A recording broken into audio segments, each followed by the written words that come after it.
I love pizza, maybe a little more than I should. A fresh, still hot pizza is absolutely delicious. To my taste, however, leftover pizza is still good, but not as good as when it was fresh. Whether it's eaten cold or reheated, it just doesn't measure up to when it was fresh and hot. Sometimes I catch myself serving myself spiritual leftovers as well. I squeeze God into my day where I can instead of making God my first priority.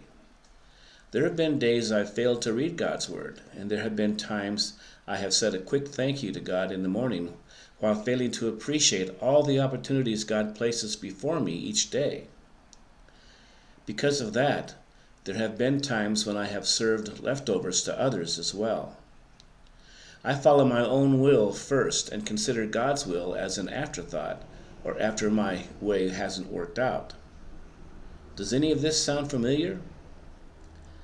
In 2 Corinthians chapter 9, verse 8, Paul wrote, God is able to provide you with every blessing in abundance, so that by always having enough of everything, you may share abundantly in every good work. God also instructed the Israelites in Deuteronomy to give their first fruits as an acknowledgement that every blessing comes from God.